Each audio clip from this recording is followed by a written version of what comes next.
Hello everyone.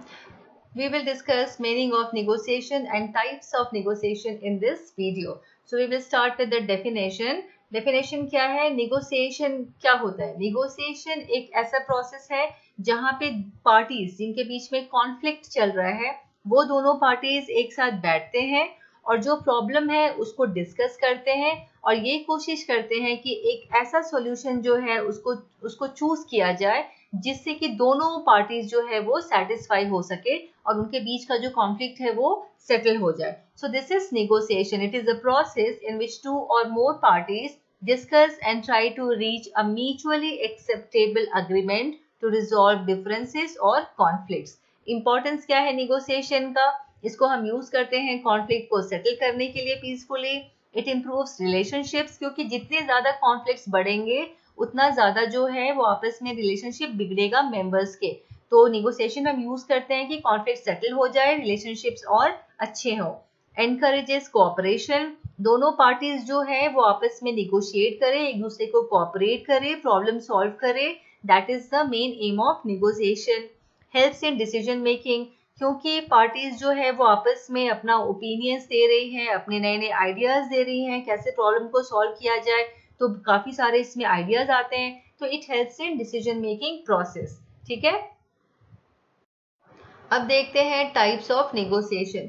तो broadly negotiation जो है it is divided into two types. First is distributive negotiation या distributive bargaining भी इसे बोलते हैं. डिस्ट्रीब्यूटिव बार्गेनिंग जो है ये ऐसी नेगोशिएशन है जहां पे एक पार्टी जो है ही wins and the other party loses. So distributive negotiation is a win-lose approach where one party gains, other party loses. एक पार्टी को फायदा होगा, दूसरे पार्टी जो है उसको नुकसान होगा. इसको समझने के लिए एक हम एग्जाम्पल यहाँ पे डिस्कस करेंगे. इसके कैरेक्टरिस्टिक्स क्या होते हैं डिस्ट्रीब्यूटिव बार्गेनिंग के? कॉम्पिटिटिव. दोनों पार्टीज जब यहाँ पे निगोशिएट करने के लिए बैठती है तो वो दोनों बहुत कॉम्पिटिटिव होते हैं. मतलब वो ऐसे एक दूसरे से निगोशिएट करेंगे जैसे कि उनको जीतना है, सामने वाला जो है उसका ओपोनेंट है.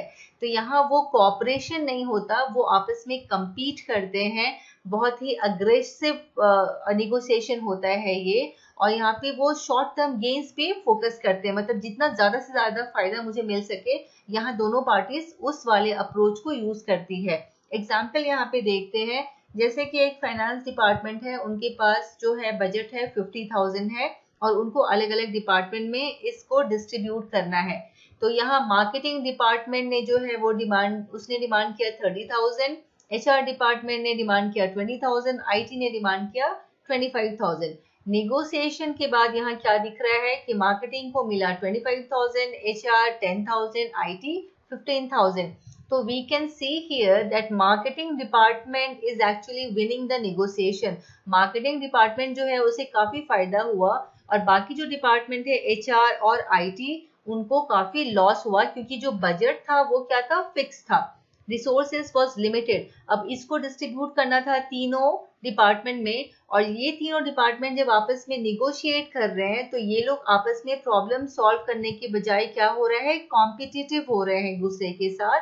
बिल्कुल ओपोनेंट की तरह जो है आपस में निगोशिएट कर रहे हैं. तो यहाँ क्या हो रहा है, one department is having the edge. Marketing department जो है उनके पास ज्यादा बजट गया और बाकी डिपार्टमेंट जो है वो उनके पास कम बजट गया. ठीक है, तो इसलिए इसको हम डिस्ट्रीब्यूटिव बार्गेनिंग बोल रहे हैं क्योंकि the amount of resources is fixed. Departments compete for largest share.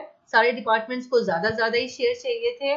एक डिपार्टमेंट का जो गेन है उससे क्या हुआ, बाकी डिपार्टमेंट्स पे जो है वो फायदा माने लॉस हुआ उनको. तो यहाँ फोकस क्या है, फोकस जो है वो सेल्फ इंटरेस्ट पे है. मतलब मार्केटिंग डिपार्टमेंट जो है वो सिर्फ अपने डिपार्टमेंट के बारे में सोच रहा है, वो पूरे के पूरे ऑर्गेनाइजेशन के बारे में या बाकी सारे डिपार्टमेंट्स को प्रायोरिटी नहीं दे रहा है. So this type of approach is called as distributive negotiation where one party wins, other party loses. That is why this is called as win lose approach. Next is integrative negotiation. Integrative negotiation में win win approach. यहाँ पे क्या होता है, दोनों parties जो होती है वो विन विन सिचुएशन में आ जाती हैं क्योंकि दोनों पार्टीज एक जो भी सॉल्यूशन पे वो लोग दोनों पहुंचते हैं वो इस सॉल्यूशन को चूज करते हैं कि जो हम दोनों जो है वो सेटिस्फाई रहे। जो भी सॉल्यूशन आएगा उसमें से ऐसा नहीं होगा कि एक one party will win other party will lose. the solution will be such that it will satisfy both the conflicting parties। जितने भी conflicting parties है सब लोगों को उनसे फायदा होगा। तो यहाँ पे एक्चुअली जब निगोशिएशन होता है तो अप्रोच क्या होता है, कोऑपरेटिव। दोनों पार्टीज एक दूसरे को कोऑपरेट करती है। यहाँ मेन फोकस रहता है कि हम प्रॉब्लम को कैसे सॉल्व करें, कैसे हम दोनों को फायदा हो, कैसे ऑर्गेनाइजेशन जो है उसको फायदा हो। So these are the characteristics of integrative negotiation. ठीक है, जैसे एग्जाम्पल यहाँ सेम है कि फाइनेंस डिपार्टमेंट के पास बजट 50,000 थी, उनको डिस्ट्रीब्यूट करना था तीनों डिपार्टमेंट में। लेकिन यहाँ पे क्या हुआ, डिस्कशन में जो मार्केटिंग है वो थोड़ा सा जो है वो कॉम्प्रोमाइज करने को रेडी है। ठीक है, वो उनका भी जो डिमांड है, यहाँ पे मार्केटिंग का डिमांड है 30,000, HR का 20,000, IT की 25,000। लेकिन हो क्या रहा है, यहाँ पे मार्केटिंग जो है वो कॉम्प्रोमाइज करने को रेडी है, उसने अपना डिमांड कम कर दिया, वो 20,000 पे आ गए। HR जो है उसने भी अपना डिमांड कम कर दिया, वो रेडी हो गए कि ठीक है हम ऑनलाइन ट्रेनिंग करा लेंगे ऑफलाइन के बजाय, क्योंकि वो कम खर्च में होगा। तो वो जो है वो 10,000 मिला उनको। IT डिपार्टमेंट भी जो है वो भी यहाँ पे जो है वो एडजस्ट कर रही है, तो that is they have received 20,000। तो सारे डिपार्टमेंट यहाँ पे जब निगोशिएट कर रहे हैं तो they are negotiating to solve the problem. They are not negotiating as if they are negotiating with the opponent.